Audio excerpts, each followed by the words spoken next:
Unmute, please. Yeah. Yeah. Sorry, it was still muted.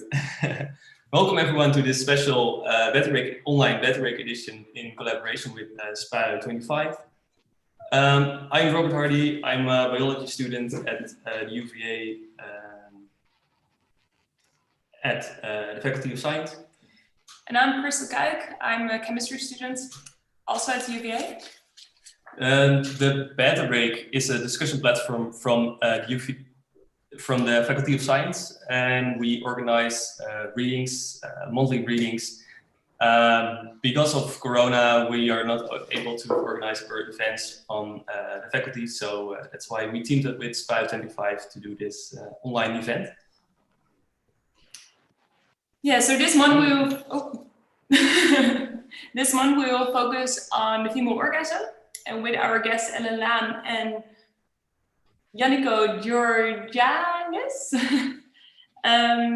There are three parts in this reading. We will start off with everything before the orgasm, then we will focus on the orgasm itself, and then after orgasm we will focus on socially and also the science part of the orgasm. As you can see, Robert and I are not 1.5 meters apart. That's because we are a couple, and therefore it's all Corona proof. If you have any questions, you can ask them in the Q&A of this session, and Alvaro, our colleague, will send them through. You can also ask us questions anonymous. That's by making your own name just an anonymous name, and no one will see who asks this. So, Jarenlang and Janico, do you want to introduce yourself very shortly before we start off? Ellen? Okay, shall I start? Yeah, sure.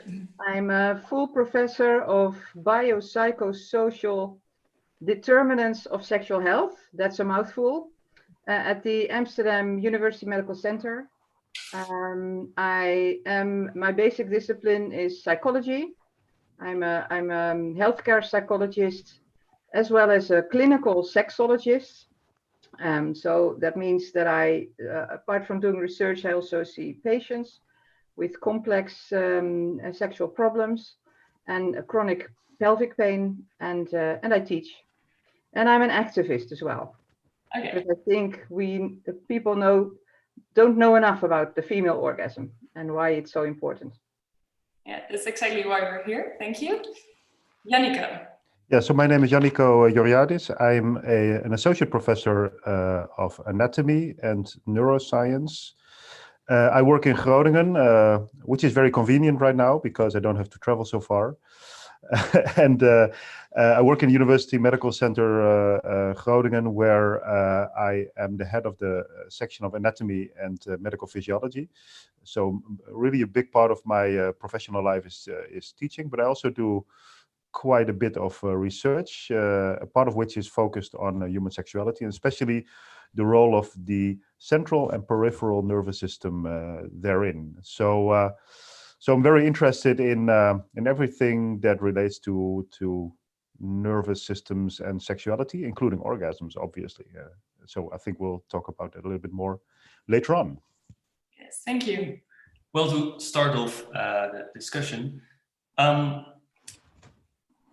what do you think is the evolutionary importance of the female orgasm? Ellen? I always hate that question. Because if there is no evolutionary relevance, does that then mean that the female orgasm is not important? I think the question is wrong, but it is an interesting question. I think women have clitorises because men have penises. I think that is one of the answers. I don't know whether you agree. Please interrupt, Janico, if you have anything you want to add or correct me, please. But that's my first answer. The second answer is that why is it not a good question? Because not everything in human life is related to reproduction. But that doesn't mean that everything that is not directly related to reproduction is not important. You know, is there a reproductive relevance of, you know, that the fact that we hold our babies or that we caress our fellow lovers? It makes us happy. Evolution doesn't make us happy. It just, you know, keeps us alive. But perhaps there is indeed, we know that the female orgasm is not directly related to, you know, the ability to conceive, right? So in that sense, there is no evolutionary relevance of the female orgasm, but there is a relevance of female orgasm to bonding, a reward, pleasure, and you know, so often I see that sexuality and reproduction get sort of intertwined. And, you know, a lot of people think, you know, reproduction is the most important thing and sex sort of happens to sort of be a byproduct. But I rather think that reproduction is a byproduct of the much more important phenomenon of sexuality. Okay. Yeah.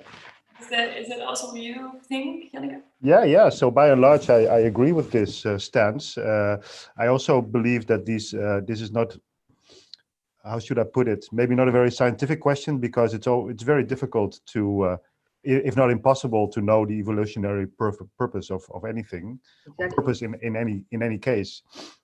We can look for effects of orgasm, perhaps, you know, and see what kind of effects it has behaviorally or maybe even reproductively. But it's difficult to indicate the purpose. I also think, I mean, it's clear that clitorises bear a very strong relationship to penises, or maybe it's even the other way around, you know, penises bear a very strong relationship to clitorises, because in the end, as far as we know, embryonically, the female situation is sort of the template, and the male situation is an adaptation, you know, on this female template, basically an outgrowth on the one hand, you know, penis becoming larger than the clitoris, and the closure on the other hand, because men do not have vaginas anymore. So the resemblance is very clear, you know. So there is really, I think, a lot of arguments to state that that the function of the clitoris and of the penis are very similar. And so, but of course, there's always this problem that that men, when they ejaculate, you know, in almost all of the cases, they also orgasm, and this this relationship between reproduction and climax is just far less obvious in women. Doesn't mean that it, I mean, we have no proof or evidence that such a relationship would exist, but at least it's more complex. We once heard or read. Can I add to that a little bit? Sure, sorry. Yeah. Because I think maybe that makes for a nice discussion if we sort of, you know, add to what the other person is saying. I think I totally agree again with you, Janneke. So rather than saying that women have internal penises, you might say that men have outwards, or how do you say, outer, an outer clitoris. Exaggerated clitorises. An exaggerated clitoris, right? And I also think, you know, this first question, and I think it's interesting that this is your first question, but I don't think it's an accidental that this is the first question, because very often sort of women are put into a corner, you know, that their orgasm function or their clitoris is not related to reproduction, and therefore female sexuality must be less important than male sexuality. I think these are questions that are sort of related to our internalized biases that we have, particularly towards female sex and female pleasure. And I understand that we're going to talk about that later, but this is something I wanted to add too. So we should change, because if you look into your typical biology textbook, you will not find anything about pleasure. You know, you will find, of course, a lot of things about reproduction, but not necessarily about pleasure. Yeah. But again, I mean, I'm not the activist here, but if I were an activist, I would probably be upset about that. Yeah. By the way, there is for secondary school, there now is in September the first biology book for secondary school came out that actually has a correct representation of the Oh, clitoris that's for the cool. first time. That's but cool. it's still absent in many medical texts and medical books as well. So What's her name? She's on. This is the actress who does this sex education for primary school kids. What's her name? I think that's really cool as well. yeah, what's her name again? Who knows what I'm talking about? Maybe there's someone. Maybe someone in the Q&A. Maybe someone in the Q&A knows who I'm talking about. I had one question regarding, so personally I had one question regarding the evolutionary part, because somewhere I read, reread, I don't know, that the cervix, is it called?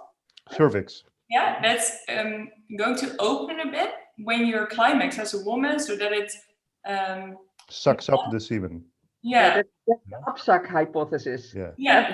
I think maybe you can explain it. Yeah. So this is an old hypothesis. I think it dates back to Masters and Johnson, basically, where sort of. I mean, I'm not sure how well the participants are familiar with female genital anatomy, and I must also admit that I did not really prepare a slide.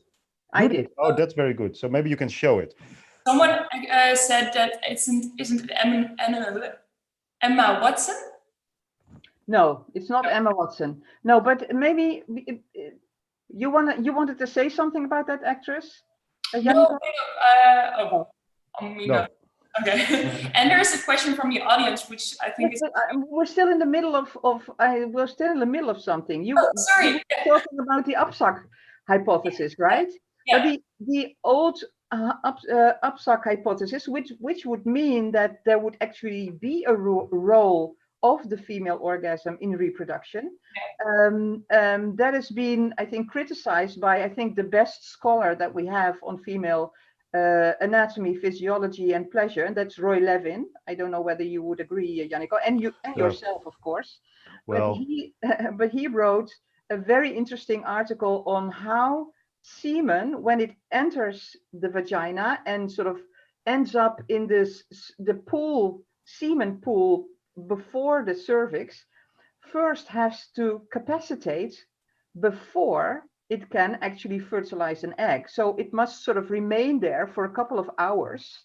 So if a woman were to climax before or let's say a minute or 2 minutes after the semen was deposited in that place, that she would not become pregnant by that portion of semen because it is not capacitated yet. I'm not a physiologist. I can't sort of judge whether that is correct information, but I understand that this is sort of the current idea of this Upsuck hypothesis, so that it's actually not contributing to fertility. I think many of these ideas, not only Roy, but other people are trying to dismiss. But as I think it's also Roy's way of saying that it's very difficult to. I mean, he says these are like zombie concepts. You know, you can not kill them ever, so they will just stick around forever. Yeah. And so this, and also because it's so intuitive in a way to think that it would have to work like that, you know. So of course the uterus is very, I mean, it's a wonderful organ, so it can move around in the pelvis, in the female pelvis a lot, and indeed it can the cervix can open and it can indeed descend, you know, because it can actually move in all planes, in all directions. So it's not that it wouldn't be able to do that physically, but the function of that is completely unclear. And indeed, semen does need quite some time to capacitate and to be sort of in optimal shape to be able to undertake that sort of journey towards the uterine tube, which is a long way, far away from the vagina, to be able to fertilize an egg. Yeah. So I think that theory has been heavily criticized, but nevertheless it's around, you know, because people believe in that. And of course, it is true that when women orgasm, I think all women will have pelvic contractions that will affect the relationship of the uterus to, other organs around it. But I think what is more important is to emphasize the role of arousal. So if women are not aroused, then indeed pregnancy is less likely to occur, because arousal changes the acidity of the vaginal canal. Yeah. So arousal is much more important than orgasm is. Yeah. And which explains a lot, of course, because many women, if not most women by far, do not orgasm during sexual intercourse. Only one in 3 or 1 in 4. Yes. Yeah, so that's a really. There's a very good reproductive reason for why the vagina is not a very sensitive organ. I like this, what you just said, Yannico, about zombie theories. They pop up all the time and you sort of can't kill them. And one of those is that, and that is, I think, really, again, sort of an example of this really intertwining of reproduction and sexuality. And that is that because penis in vagina sex is arguably, I think, the best way to reproduce ourselves, then it also must be the most pleasurable act. And of course, that is true for heterosexual men. For them, sort of their reproductive capacity is highly related to heterosexual intercourse, penis in vagina intercourse. So there have been a lot of studies that try to look at sensitive spots within the vagina, thereby completely ignoring the role of the clitoris. That is so interesting. It's in my opinion, the influence of biologists who think that sexuality and reproduction should be really heavily intertwined, but then they only think of reproduction. So the only thing they study is penis in vagina, and they completely ignore a fabulous organ that women have, namely the clitoris. And they also ignore that there is a very good reproductive reason why, the vagina itself is not so sensitive, and that is because it is a birth canal. That is actually a reproductive organ instead of a sexual organ. Yet everybody, if I am at large audiences, I might sometimes start by saying, okay, this is some, a bit of anatomy. Men have penises and women have, and I always hear vaginas. So and that's a nice way to sort of, put your audience on the wrong foot, and then sort of kick in, make a goal towards, what you want them to understand. So I was wondering, when did we actually start studying the female orgasm, and how did we do it? Good question. I don't know. I mean, I would say this probably started with Masters and Johnson around that time. So that would have been the 50s of the previous century. 60s, yes. Yeah, something like that. Yeah. And maybe also because it means to study, it depends on what you mean by study, of course, because asking people about orgasms, that is what Kinsey started. Yeah, of course. Yeah, that was earlier. Yeah. And that was in the 40s. Alfred Kinsey. Did you hear of him? Did you hear his name ever? He was an interesting character. He studied gall wasps. And so the University of Indiana they felt the need to sort of design a human sexuality course for young students right before marriage. So that was actually quite a revolutionary and liberal idea, particularly when you look at the Americas right now, with respect to sex education. So they thought, but they didn't think it should become a big issue. So they thought of the most boring research that they had in the faculty, and that was Alfred Kinsey, who studied gall wasps. And probably 5 people in the world ever read his work, but he was, a real scientist and really dedicated. So he thought, we don't know anything about sex, so we should study it. And that's how he started to undertake his work, and he published a large volume with many people on the human sexuality, human male sexuality, and I think 5 years later, a volume on female sexuality. And that the latter book made such a splash that it was sort of compared to the impact of the atom bomb. You know, the fact that Yeah, it was it was really cool what he did, because he just sent around these questionnaires, you know, all around the country. they did But he would, interviews. he would really ask impertinent questions, you know, for that time. Like, did you ever engage in oral sex or anal sex, or did you ever engage in sex with an animal? Yeah. Things like that. And actually, some of these questions would come back positive, you know. So that was kind of cool. I think he also showed that living in a rural area, you know, not living in a city, and enlarged the chance of you ever having had sex with an animal by, I don't know, like 5 times or something. Yeah. Yeah. What also was revolutionary was that women masturbate. Yes, That also, was yeah. actually the first, you know, in the second book, the most revolutionary finding. You know, women in those days were considered like frigids, you know, like frigid people, people without a sex drive. But still, they were supposed to orgasm together with their husband during penile-vaginal intercourse. Of course. That was the ideal, yes. Yes, Yes, the yes, holy just grail of sex. from Yeah. scratch. Yes. Yeah. Annika, you yourself also studied orgasm, right? In the brain. Janniko did, yeah. Yeah, Jannica. Yeah. Can you tell something about that? About the studies that we did. Well, it's a long time ago, but and also I also have to admit that it was not my idea. I was a very young PhD student, and for some reason I'm not sure if there's scientists in the room or people who have the ambition to do a PhD.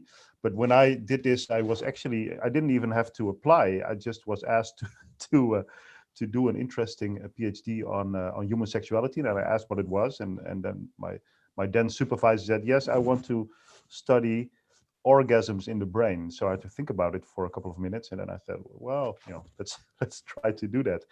I had absolutely no scientific knowledge of sexuality. I had absolutely no idea about human imaging, brain imaging, you know. But we started to do this nevertheless. So that was actually a very interesting time, because we really had to build it up from scratch.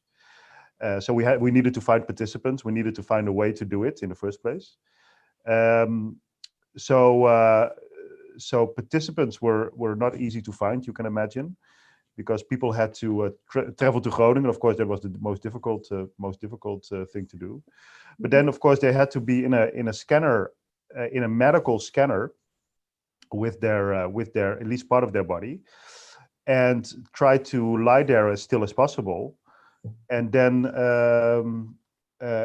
have someone else. And we eventually decided to invite couples, so their real life partner would basically stimulate their clitoris, Ellen. So that's already back then we did not even consider the vagina.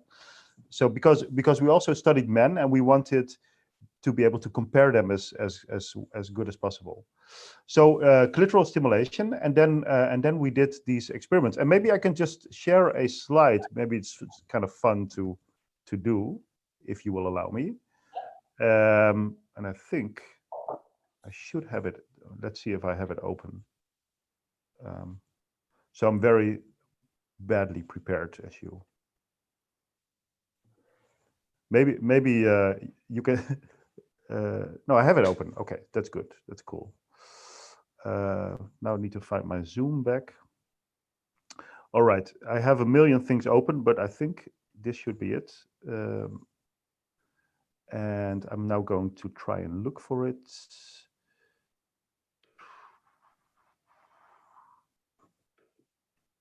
this it? No, this is not it. I don't think you saw that, did you? Yeah. Yes. This is the one, right? Now let me just go to the correct slide. Yeah, this is the one.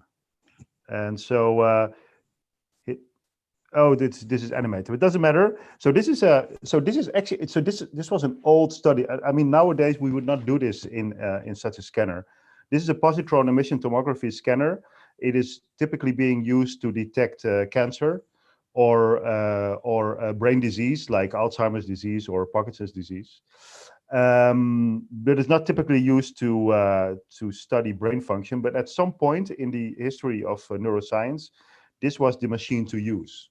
So you can actually you have to imagine the situation here where the person inside the scanner, who's obviously, you know, on the bed like this, is being injected with a radio tracer, so a radioactive tracer, which is has a lot of resemblance to water, but it's radioactively labeled. And water will act as blood, so basically brain areas that are more active are going to be also more active radioactively. So so the subject is there, right? So lying there, so you see this is a beautiful animation. You can't get it wrong. And then the partner was standing here, stimulating, and maybe I can also do that because I have been exercising, of course, to do this. And you were still so young. I was so young, yeah, I was still young and innocent. So, but you know, stimulating like this, the clitoris of the, I didn't indicate the clitoris of the subject, and I was actually there witnessing everything for purely scientific reasons, obviously, and also monitoring some of the additional measurements that we did, because next to the brain activity, because the subject, of course, was with her head inside. I don't think you see my pointer actually, do you? You don't, huh? No. So why is that? It's probably my bad. I'm also not seeing my pointer at the moment. There's a mouse. Because you're There it is. There it is. Yes. So this is where the head is. Okay, but we were also performing some measurements in the pelvic area, especially a measurement of the contractions of the pelvic floor as indicated by the pressure inside the anal canal. So you have to imagine, so this sounds really spooky, but we had a measuring device inside the anus, because the pelvic floor that is around the vagina, and also, so let's say the genital part of the pelvic floor is also around the anus. So you can actually get information about pelvic floor activity by doing that. And we didn't want to interfere with, of course, with the genital function, because the guy was performing the stimulation there. So this was the setup, and you can imagine that this was kind of crazy to do and also to take part in as a subject. But nevertheless, it was actually quite successful, and people were very happy to participate. and I think the results were also quite interesting. Now, an additional, and I need to stop this, I think now, the annotation. Now, hopefully I can, yeah.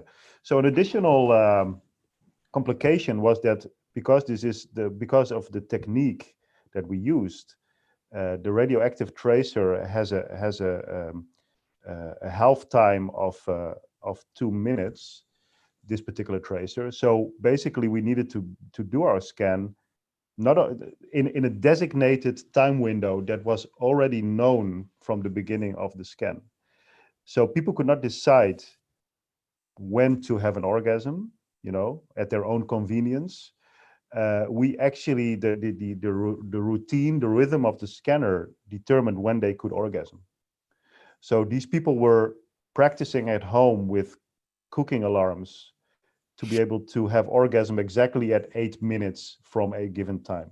Wow, that's performance demand. Yeah, that's performance demand. So in a way, you can argue that this may not be fully representative or reflective of a normal sexual encounter. On the other hand, indeed, as you indicate, Ellen, I mean, performance issues, of course, are happening in the bedroom as well. So yeah, so this is basically, but this was a long time ago. Now, of course, we would never do this study like this again. And what were the main findings? Was there something interesting? Yeah, I think I also have a slide about that. Oh yeah, so we can see what we. Oh yeah, so this is I can't get rid of the arrow, so just ignore it.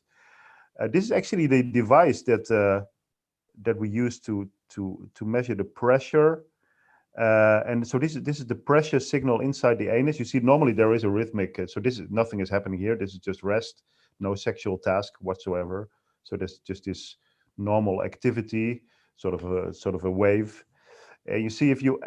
So that's also interesting. We also asked people to imitate orgasm, to have a control for the pelvic floor contractions that we thought they would make at orgasm. So the difference between the imitation is that we ask them, so they're not faking, we ask them to do this. And so they contract their pelvic floor quite forcefully. And you see that indeed the signal changes a lot, so because of this pelvic floor that is contracting. However, when they really orgasm, you see the control is different. And so I think not only women, but also men will recognize that, once you climax, you don't have any control anymore over what's happening. And It's also different muscles, isn't it, Janiko? Because voluntary contractions you do with your striated muscles, and orgasm is actually, as I understood it, a chemical sort of process, which is started by something that we don't know yet, as far as I understand, and that then the smooth muscle of the pelvic floor actually is contracting. Yeah, so I think there's a difference between, so smooth muscle definitely is you cannot really control that voluntarily. Like I cannot, if you now tell me to contract my prostate, it will not, I will not be able to do it. Exactly. But striated muscle basically can be controlled in several ways. I mean, you can also have a reflex, and there's also nothing you can do about that. But it doesn't mean it's, we call that involuntary, but the control is still through our somatic system. I mean, if we really want to, we can control it. Yeah. And that's also true here. So what you see here is the effect of striated muscle around these organs, but controlled by the spinal cord, I think, more than by your brain. Mm-hmm. That's the idea. Okay. We also, I think this is beta break, right? So it's also interesting for you beta freaks to see that we even did so this is really nerdy, but we even did a power spectral analysis on the power in this signal, in the frequency, the frequency range, and we found that especially in the low frequencies, the difference could be seen. So there's much more power here, if you see, than in the alpha range than in any of the other conditions. And what was also interesting, of course, that we asked these people to orgasm, but sometimes, of course, they always tried, and then we asked them after, like, okay, did you succeed? Because these were women and they do not ejaculate typically. And then they said yes or no. And then, so we also had basically failed orgasm attempts, if you look here. And so interesting thing is that if orgasm fails, these these higher frequencies that are on top of the signal are less here than they are here. So that also says something about the activity of the pelvic floor.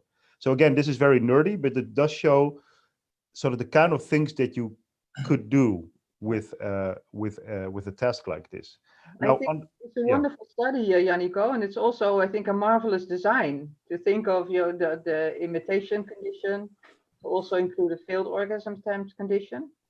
Yeah, so the failed, of course, it was basically a byproduct, because we expected, of course, all orgasm to succeed, but then we learned very quickly that this was only true for half of the cases. And of course, we also, we do not know for sure, of course, if people were genuine in their report. Yeah, true. Yes. Sorry. Yeah, if you let us speak, we will just speak. You will not be able to interrupt us. With the orgasm. So, how does the female orgasm actually work? Yeah. So before I do that, because you asked me about results, I think it's also important to show the brain. Yeah, sure. Yeah. So again, this arrow, just ignore it. But what is interesting, so what you see here is, this is just you can recognize the eye, right? So this is the eye and the skull, and you look at the brain basically from the left side. Let's look at it like that, So this is more to the side of the brain, and here we actually are in the middle of the brain. And this is 11 women together, basically, not in a sexual way, but just in an analytical way. 11 women together, and their brain activity summarized, so to speak. Blue shows you relative decreases of activity. Orange shows you relative increases of, or actually not even activity, cerebral blood flow. So blood flow to that part of the brain. And this is the imitation that we talked about, right? So this is where they are doing these movements that they think they would also do during orgasms, these contractions, but they don't really have an orgasm. So the difference is actually quite clear. If you orgasm, you have this really strong deactivation above your left eye in this part of the prefrontal cortex that is above your left eye. And it's not only there, it's also in other parts of the prefrontal cortex, and it's also in the temporal cortex. So a very cortical phenomenon is going on when you orgasm. So somehow that is associated with orgasm. If you do the imitation thing, and of course, there's always a control condition, right? There's no difference there. The difference is here. And this is the motor cortex for the pelvic floor, controlling that. Here, you don't see that because the control is different. And I think the control is not at the cortical level anymore. It's at more basic levels of the neural axis. So I'm not sure if this makes any sense. You can actually see the signal from this area here really low when you succeed to have orgasm. Actually isn't lower when you don't succeed to have orgasm and orgasm fails. So maybe Feeling of letting go, is yeah. that So maybe if you translate this to the bedroom, maybe this is what sometimes is going on. If you cannot let go, maybe this is, you're just not able to let that go, then orgasm will not occur. Possibly. We have no idea if this is really true, but this could be a hypothesis. It does fit our clinical observations, and I'm sure everybody hears individual observations. If you sort of can't, if you keep sort of executive control, if you sort of remain in your head, is how many people would phrase it as well. It's also what people tell me who have problems having an orgasm. They just can't sort of let go of all the activity that goes on in their brain. So I think it's really, really neat this. Yeah.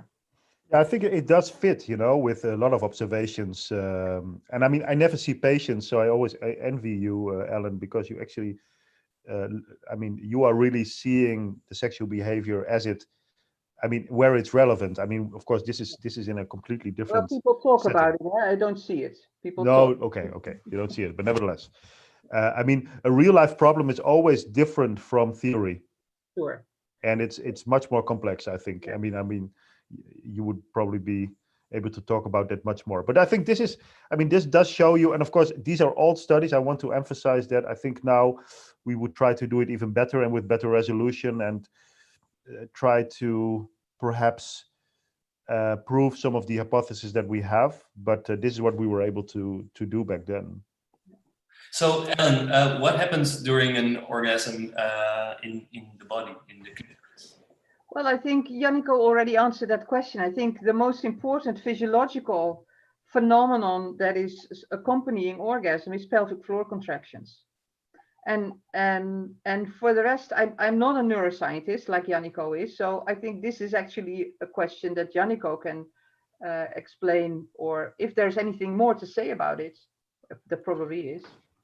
About the brain is also body. So we already talked about, well, what happens in the body during orgasm. Yeah, so we just talked about what happens in the brain. Yeah. Yes. Well, what we know is that there is a sort of an increase in arousal,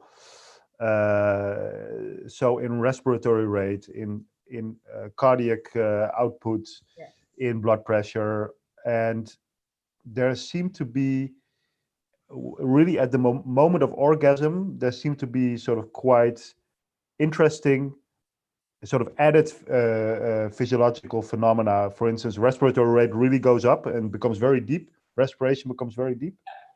And this is really when orgasm is imminent, This is really at the very, very last stage of arousal. And I think, but I'm not sure, there are also some interesting switches in cardiac activity. So to me, because I'm not, to be really honest, I'm not an expert on this sort of bodily physiology output of during orgasm specifically. But I think what is important to realize is that orgasm does represent a shift from the arousal. I do not believe that arousal goes into orgasm gradually. Yeah. So the brain, and we also have to think about how orgasm is a brain function. Yeah. So, of course, the body will work in sync with the brain, but it doesn't have to.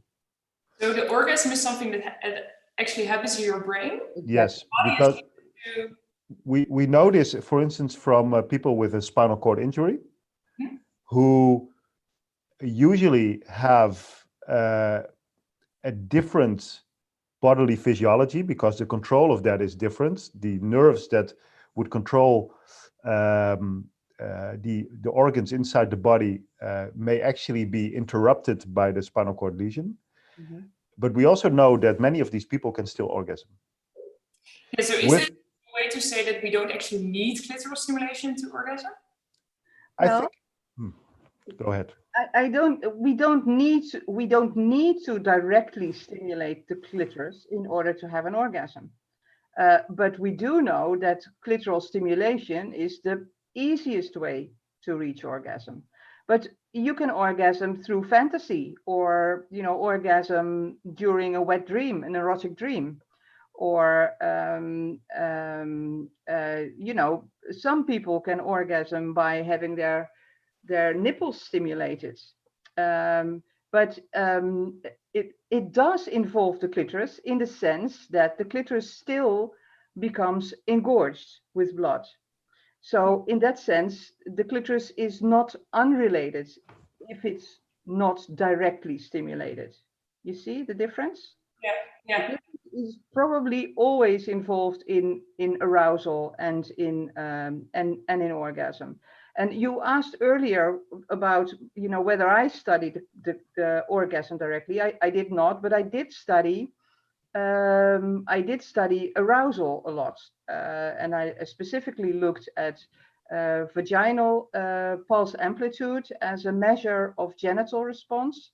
And that also sort of captures the vasocongestion of the whole clitoral complex, as it is called in women nowadays. I do have a picture of that. Maybe I can share my screen now. Would that be good? I also saw that there is a question. Do you want to go to that first? I can try to address that in the chat, possibly. Okay. Then I'll continue with the picture. Yeah, sure. Okay. So here's the picture that I wanted to share, where you see the whole, clitoral complex with here the glans. This is the outer part of the clitoris, and the rest of the clitoris, which is quite a large organ, as it relates to the rest of the female anatomy, like the vagina and the urethra. So this is actually the part that is visible here from the perspective of the vulva. I think it's important to have the correct names.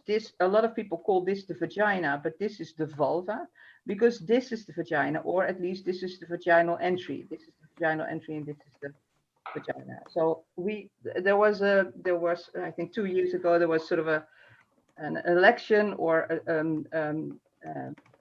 people were thinking, or were looking for one best name to describe the female genitals, but you will never have enough with using just one name. We need at least 3 names to understand what is happening in the female genital anatomy, and that is, of course, the vulva, the vagina, and the clitoris. So here's the glans that you can see from the outside, and in this drawing here, you sort of see a hint of the labia minora. Shamefully, I think, called shame lips in Dutch. I think we should absolutely get rid of that word. Nothing shameful about it. So let's call them vulva lips, because that's quite accurate. It's these lips here are not shame lips, but vulva lips. These are the inner and these are the outer vulva lips. So this is probably an engorged clitoris. We're not quite sure yet. I can also show you a few MRI pictures looking at unaroused clitorises. But what's happening during sexual arousal, when the brain processes sexual stimulus, then a lot of neurochemicals are being, so they exist in the brain, like, gosh, I can't now think of the English word, stikstofmonoxide. Nitric oxide. Thank you, nitric oxide. You're parallel processing a lot, Janniko. Yeah. Oxides, and that sort of sends a signal to the genitals and sends the blood to the genitals. We call that process vasocongestion. And then this whole organ becomes engorged. These are the corpora cavernosa, as same words as in the penis. And this is these are the corpora spongiosa. And in men, these two corpora spongiosa are sort of fused into one with the urethra in between.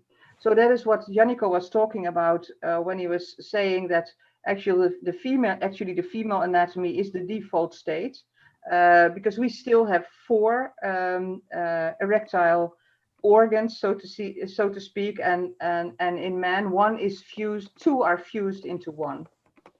And what you see here is the urethra, and also around the urethra there's a lot of erectile tissue that also becomes engorged during sexual arousal, and perhaps it's good that it's there because it might protect the vulnerable urethra during intercourse by just a layer of erectile tissue.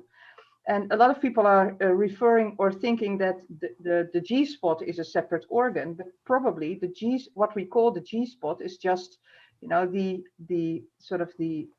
G-spot, which should be located at the interior of vaginal wall, just 2 or 3, 4 centimeters inside the vagina. And it can be felt as sort of a spongy tissue. That's why people thought there's an organ there. And let's call it the G-spot organ. But it's actually probably the engorgement of the erectile tissue that surrounds the urethra. And so you can also see that when the clitoris is aroused, so it's silly to say that an organ can become aroused, I should say engorged, and the woman is aroused, then it is now understandable that penis in vagina sex can actually lead to an orgasm. But it is easier when she is already highly aroused than, as is often the case, when she sort of allows vaginal penetration without sufficient sexual arousal. And that leads in women to pain. Pain during intercourse is a very common complaint. 10% of women have pain during intercourse, and it is so easy to avoid it. You can avoid it by just making sure that you're sufficiently sexually aroused. Men have to do that anyway, because otherwise everybody knows if men are not sufficiently sexually aroused, they can't penetrate. So you could say that men are protected by their anatomy, whereas women are not. So you should really think about the timing of intercourse. If you want to have intercourse, time it yourself, woman, rather than letting your male partner time orgasm, because he can't see from the outside whether you are sufficiently sexually aroused. So this is the activist speaking. Yeah, and if we look at that picture, we often hear about female ejaculation. Yeah. What is that, and where would it come from? If it's something. Yeah, the last studies suggest that it is urine combined with a little bit of excretion from the skin glands, or the Bartholin glands. I always mix those up, and which contain a little bit of PSA, which is prostate. Prostate specific antigen. I'm so happy that you're here, Janniko. You know that stuff. The most recent study that showed that the majority of the fluid is urine was a study where they measured with MRI the content of the bladder before sexual stimulation, which was after they instructed the subjects to go and urinate. So they checked that their bladders were empty. And then prior to orgasm, or in a period during high arousal, but prior to orgasm, there was another MRI of the bladder, and it showed that the bladder was filling up, as bladders always do. They sort of fill up constantly. And after orgasm, the bladder was empty. And why doesn't it smell like urine or taste like urine? As many women who have ejaculation say, it's probably because it's mixed with PSA. And it's nothing to be ashamed of, you know. Probably there's a very low ureum concentration as well. Probably this is processed very, very quickly through the kidneys. So it's most likely it is really a lot like water.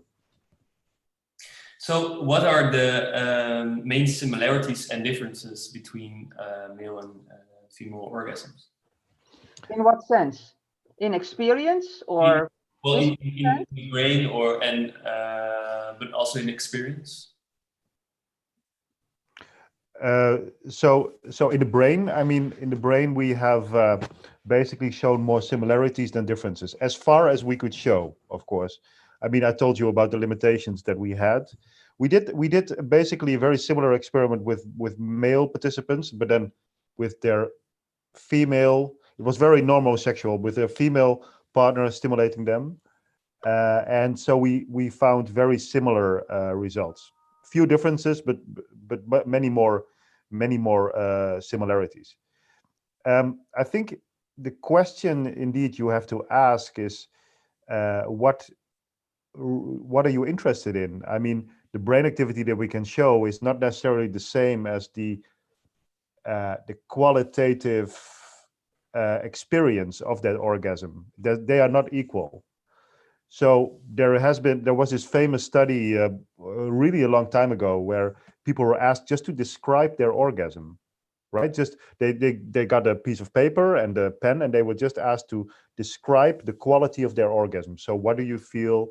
What do you think about? You know, and they would just give these descriptions of, I don't know, 5 or 6 sentences, and then other participants were asked to basically decide whether the description was done by a male or by a female, and they couldn't do that above chance.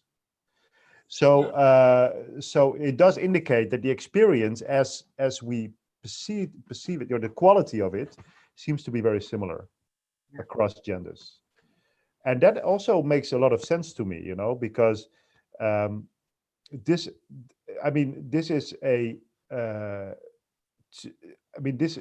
this probably is a brain function that we are all capable of.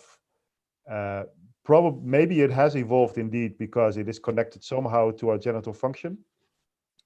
But but maybe we can also actually learn to do it without ever connecting it to our genital function. We can learn to do a lot, you know. Human beings are really resourceful. So I mean, there are people who do it through meditation. There are people who do it when they listen to odd sounds. You know, there are all kinds of triggers for orgasm. Some people get it when they brush their tooth with an electric toothbrush. I mean, there are all kinds of triggers, and I think that's also the wonderful world of human sexuality. All our senses can actually contribute to our sexuality. All our senses are gateways to our sexual function. And of course, then in the end, of course, what happens is that you have this certain experience, and it can be stronger, it can be weaker. You have these contractions of your pelvic floor, you know, if everything functions well. But that's the outlet, you know. I mean, this can be triggered by really a plethora of different stimuli. And that's what makes humans so intriguing, because we are so extremely flexible. We can really engage our sexuality in many, many different situations. I think that's also how you started, Ellen. I mean, we can connect it to reproduction, but we can connect it to anything else as well. Yeah. In terms of arousal, are there differences between men and not as far as we could show at the brain level, but I am sure that Ellen wants to say something about that. I don't know. Well, it is really difficult to say that men and women differ, or that they are similar in their arousal process. because you can't directly compare genital arousal in men and women just because of the differences in anatomy. But what we did find is that when, for instance, when you're talking about the speed with which men and women can become genitally aroused, or whether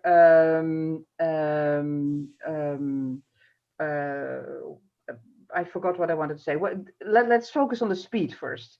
Yes. There's this, because the thought that was sort of interfering in my brain was that there's this idea that women are very slow to become sexually aroused. But when you measure them in the lab and just show them a visual stimulus, within a couple of seconds, you see an increase in vaginal blood flow. But you also, within seconds, see an increase in penile tumescence. And very often, this is to a great extent an automatic response. You don't have to want it. You don't have to be aware of it for this to happen. So on that level, I would say that there are many similarities. And coming back to this idea that women are so slow to become sexually aroused during heterosexual intercourse, or during heterosexual sexual interactions, because this is the most frequently asked question to me when I lecture. And usually the question is being asked by a woman who says, I take ages to become sexually aroused, and that is so not nice for my male partner. So women are really aware, or are really focused on the pleasure of their male partner very often. And that alone delays your orgasm when you're focusing on someone else's pleasure rather than your own.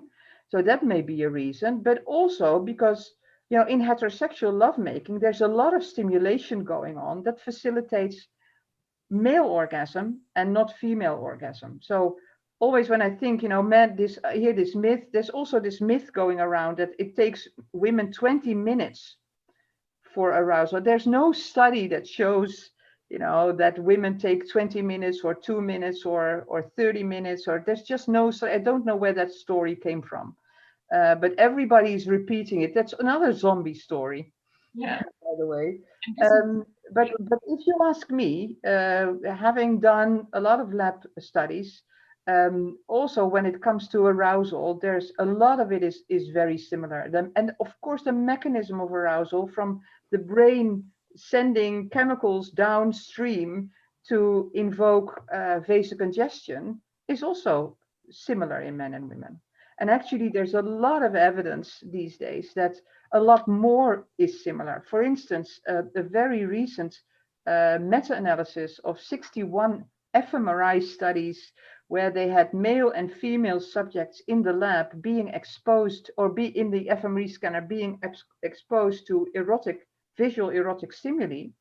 And there's also a myth that men are visually sort of inclined to that they are much faster to respond to visual stimuli than women.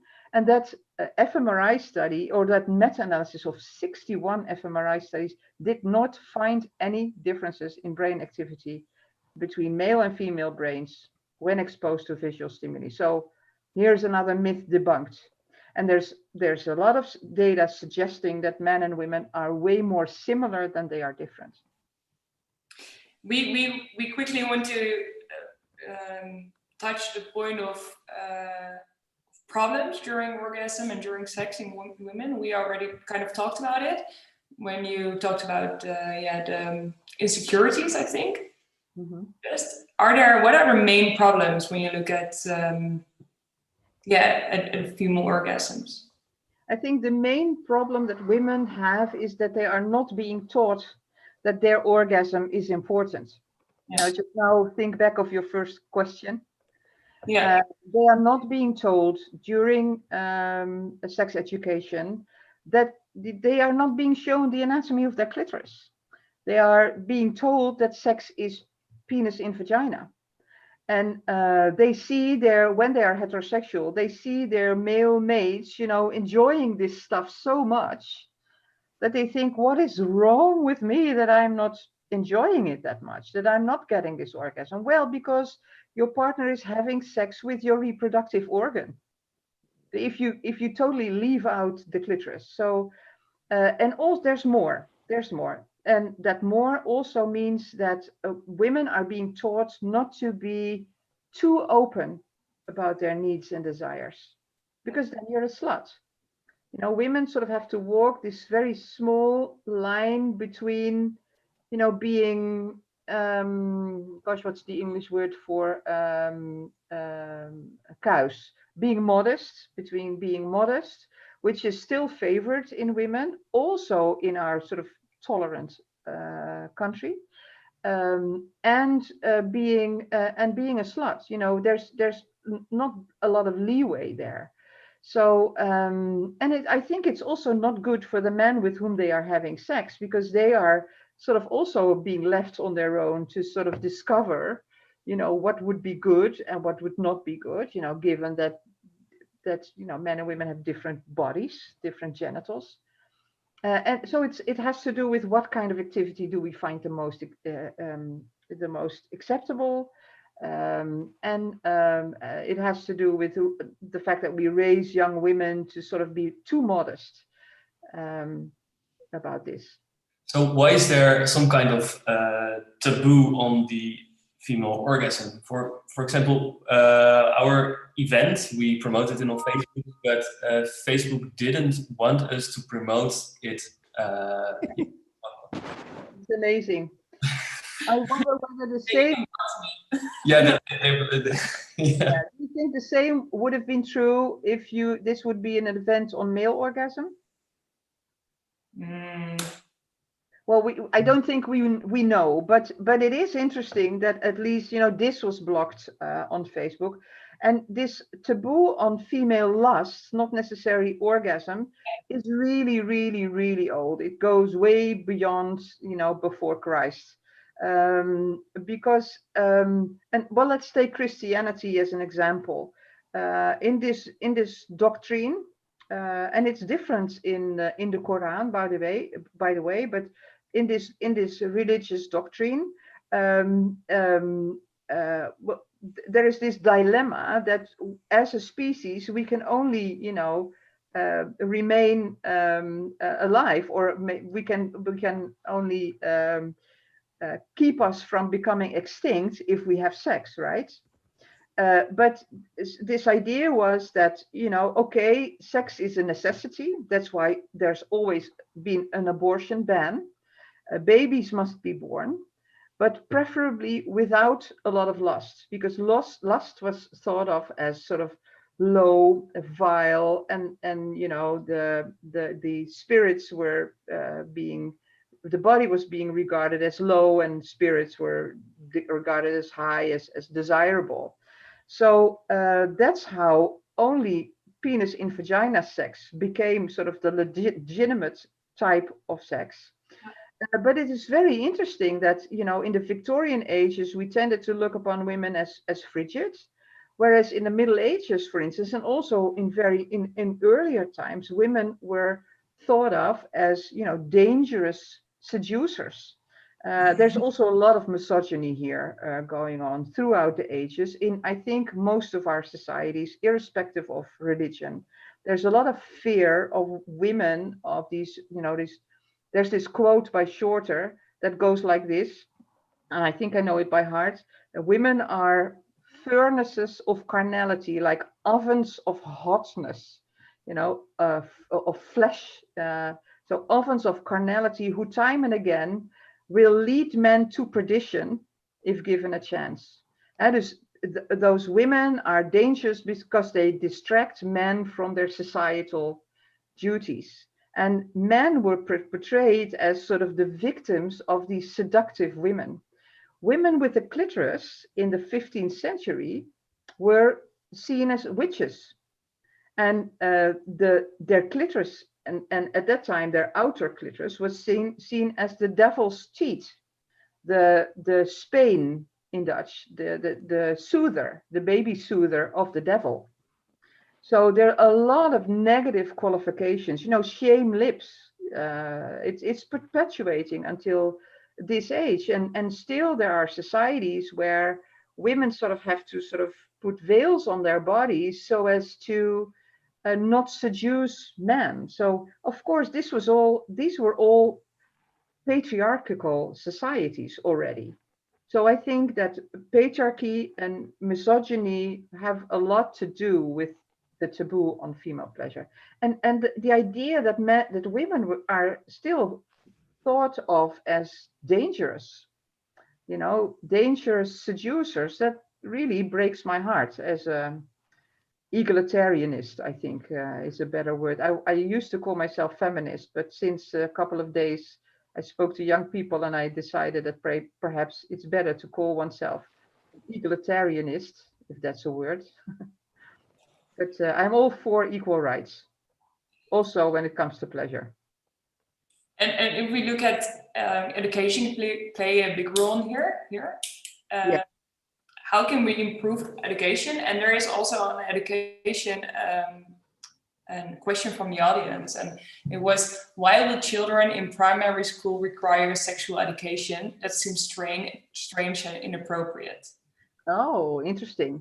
Well, also babies are sexual beings, except, well, they have feelings that we as adults might call sexual feelings, but those babies don't know, these youngsters don't know. They only know that they feel pleasure. And it's us and our adults morals that say this is wrong. Yeah. Whereas you can also argue, this is what has been given to us. And when you're religious, you are being given these pleasure organs. So would that mean that you shouldn't use them?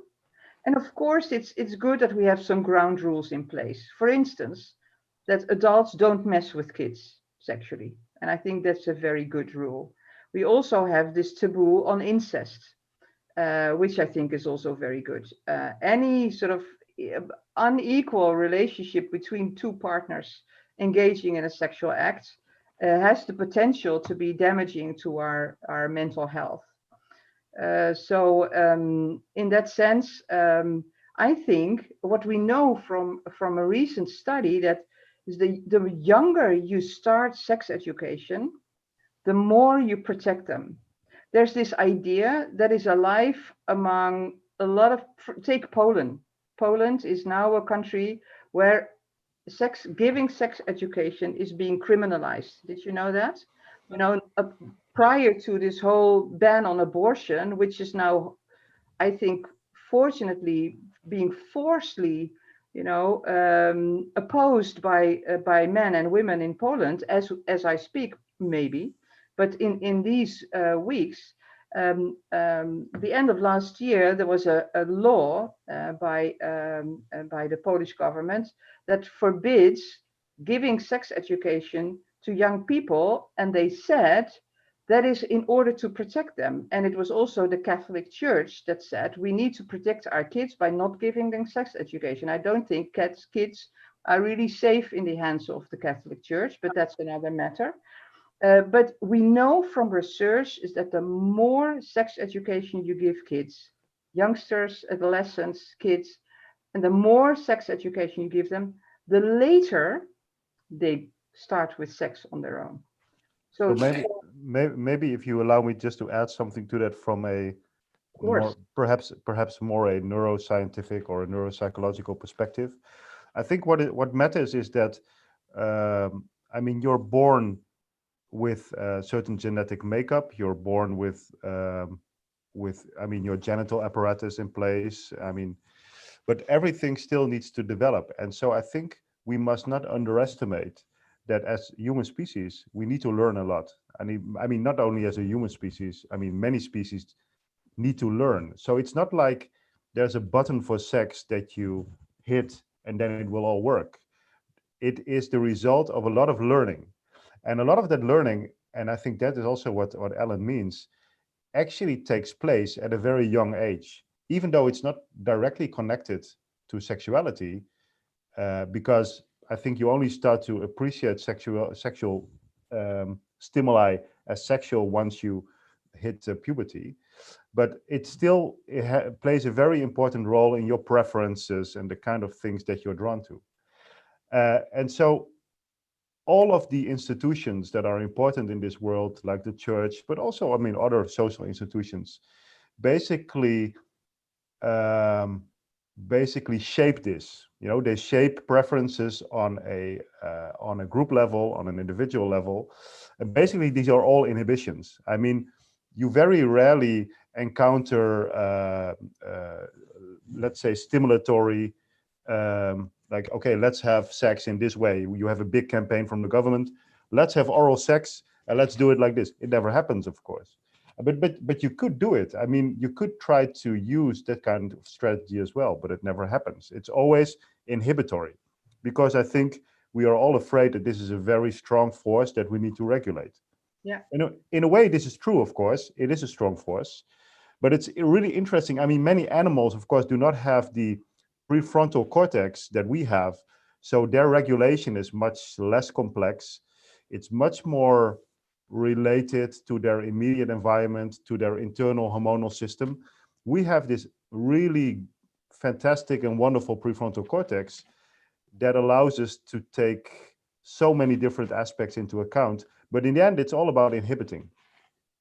And so I suppose that we can have sex in a million different ways, and that includes many sexual practices that we do not condone or allow, but nature does allow them. Yeah. But nature is also responsible for our social behavior and for all of the rules that we have. That is also a consequence of our brain development, so we cannot ignore that. It's equally important. So the fact that we set rules is just as important as the fact that we have this sexual system. Yeah.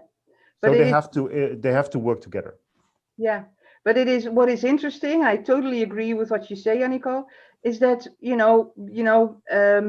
religions and states alike have this idea that sex is, if you sort of if you don't repress it, becomes an unbridled force that leads to societal chaos. There's a very interesting article by Gail Rubin, 1984, that might interest you, Jannico, here. Please do send me the link. Yeah, and well, it's a 1984 article, so it's really old-fashioned. I'll send you the PDF. And I don't believe that is the case at all. If I just put on my clinical glasses again, or my clinical hats, is what I see. I see that a lot of people have, subjective experiences with their sexuality being out of control when they have had repressive experiences, when they've had a sexual development that was aimed towards suppression, and I never see that in where in people with sexual developments that are permissive, that are exploratory, because as you see, as you say very eloquently, Jannico, sex is something to be learned. Sex is a learning process. We're being born with all the potentials, but how we turn out as adults is by learning.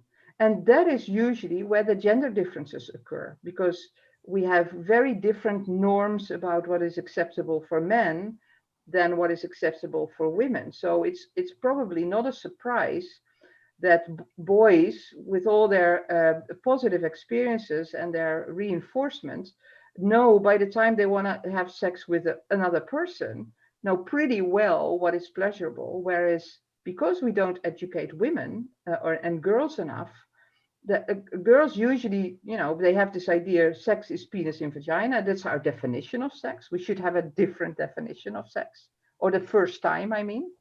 Our sexual debut is always defined as penis in vagina, right? So why not sort of redefine it as the first time you had a pleasurable sex, with or without orgasm, but at least with some arousal, with another person? Why is that not, sex? or the first time. But argument being, we learn differences. These differences are not, God-given or innate or evolutionary driven, if you ask me. If we look at the time, I want to round up with a question. Do you have any scientific advice for our viewers to have a better sexual life? Make it pleasurable. Make it a pleasure. See sex as an experience, not as a behavior. And communicate. And don't fake. Participate in a neuroscience experiment. No. I mean, no. I agree. I mean, try to have as least stress as you possibly can. I'm sure this is not the right time for it. I'm not sure. I'm also not sure. I mean, in these times of COVID, we do see more sexual problems, don't we, Ellen?